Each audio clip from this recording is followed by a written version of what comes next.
Here's what I have learned about language as a British man that has travelled and lived in Italy. I'm now in Montenegro and I have a partner from Iran. So the main language that I've learned is Italian because I've lived there for some time, and I'm learning to speak, write and read Persian, which is a completely different alphabet, as you may or may not know.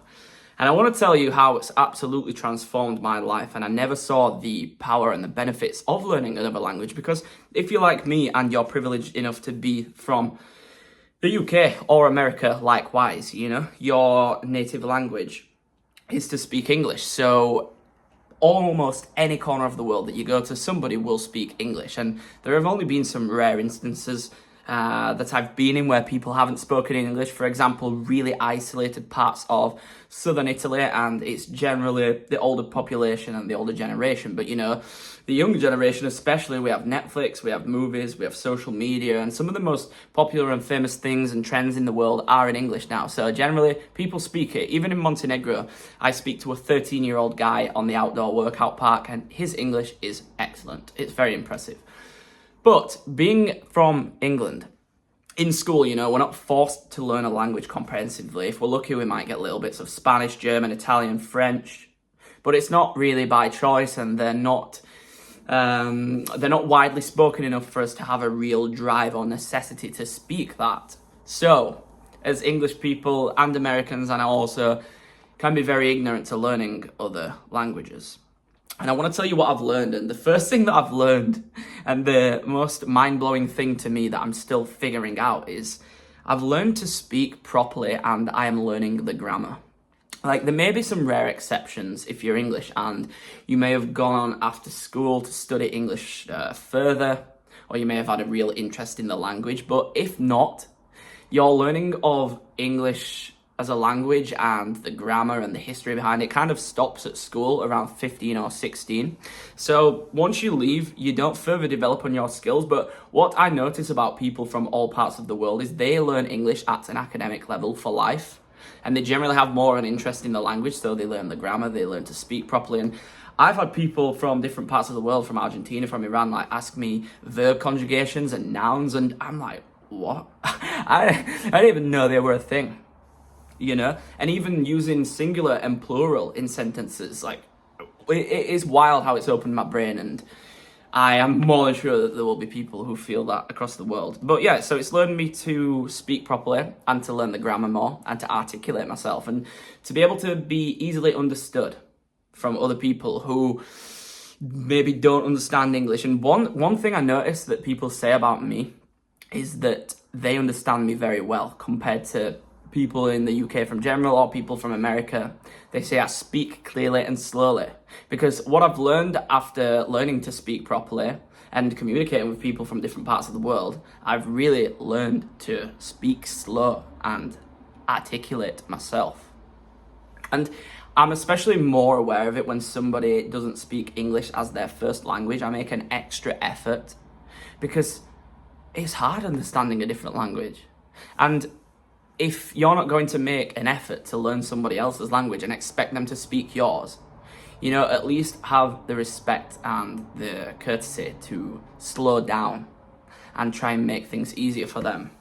So I'm just going to try and blast through these points, but I could make a whole video on every single topic. The next thing that I've learned is there's no way to learn a language like being in the place.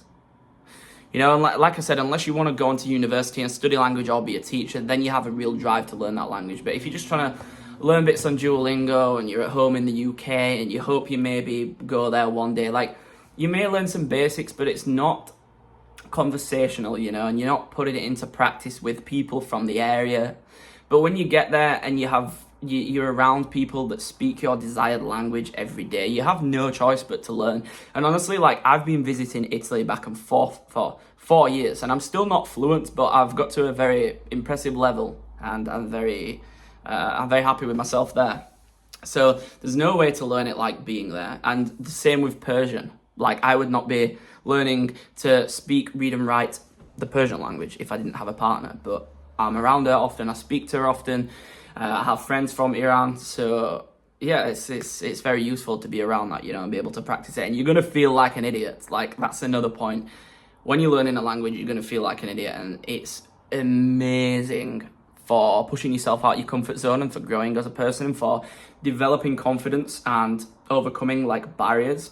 Because you're going to mess up so many times, you know, when you put yourself in a different country on your own and you go and try and order coffee for the first time, or even after 1,000 times of ordering coffee, you still feel quite stupid because you hope that you're pronouncing it correctly and everything, and it's not your first language and it's the first time that you've learned another language. So yeah, you're going to feel like an idiot, but it's amazing for your confidence and the image that you give out to the world. And that moves me on to my next point, which is the fact that people respect it.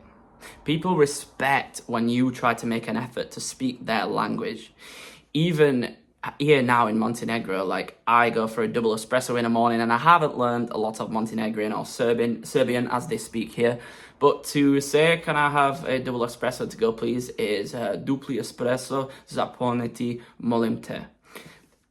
And I feel like an idiot saying that, you know, like I'm going into these coffee bars saying that, but they respect it, you know, because I'm not just another guy going in expecting them to speak English. And sure, if we have more complex conversations, then we talk in English. But just to make some effort, people respect it. Like, and I noticed it in Italy. The first couple of times I went to Italy, I just expected people to speak English, and I just felt so ignorant. And as soon as I made an effort to speak their language, even though like it was an absolute mess, I could just feel the difference in energy and the difference in the reaction and the respect that they had towards me. And that gets you a long way, you know, like respect in the world. You will have more opportunities, you'll feel better about yourself, you'll actually like the person that you are. I want to move on to the next point, and the thing that I've learned is it is amazing for your brain. You may or may not know, but there have been studies done into how learning and speaking different languages, being bilingual, can actually prevent Alzheimer's, which is a neurological disease in the brain, you know, that affects and damages the brain. And it makes so much sense to me because since I've learned different languages, I can be so much more present in my conversations. I can articulate my thoughts when I'm speaking. And the thing is, when you're learning a new language, it's hard and it forces you to be in the present and it forces you to use your brain. And there are not many things that we learn in the brain like a language, you know, a whole different language to translate, to process, and then to be comfortable. It's very difficult, but it's so good for your brain. And I can just feel the difference in my mental health and myself as a person in my communication since learning. And another thing I've learned about languages is, like, we think the English language is just the English language. Like, a lot of us, including myself, you don't look further than that, you know? But languages usually are a mix of different parts of the world. You know, in English, you've got some Swedish, you've got some German. I'm sure other parts that I'm not aware of. But, you know, there's all these civilizations from years and hundreds of years ago have all colonized and moved to different countries. And there have been rulers who have come in to take over. And then they've tried to implement parts of their language. And it's just been a whole mix. And a lot of languages aren't simply the language of the country. They're a mix of different ones, and I think that's why it's even more so important to understand. But I don't want to go on in this video. I just want to tell you how learning languages has changed my life. I'm excited to keep doing so. And you know what? Like, I speak to a lot of English people who travel, and especially Asia and different countries, and I ask, oh, did you learn some language? And some of them like go for a long period of time and don't learn a single word in the other language. And it's like, come on, like, we have the ability to, but not only the ability to, but it's so beneficial for you, you know, not just in how it's going to benefit your brain, but like the opportunities you will get, how people see you, like the respect that you will feel for yourself and other people, you know. And you can at least, like, it's uncomfortable traveling on your own and being in a country where nobody speaks your language, but you can at least feel some comfort in knowing that you are making an effort to speak their language. So if you love this video, like, I'm gonna keep making videos about my life experiences and the things that have helped me get to the point I am today, you know, like I'm sat out looking at the sea in Montenegro and I'm free, I'm healthy, I'm sober, I'm in a healthy relationship. I do my own thing for a living, and yeah, I'm gonna share every experience and story and tip that's helped me get there. So I'd love it if you could subscribe, because you don't want to miss out on that knowledge for free, you know. And if you want to talk about anything life related, then book a call with me via the link in my bio, and I'll see if I can help you. Thank you.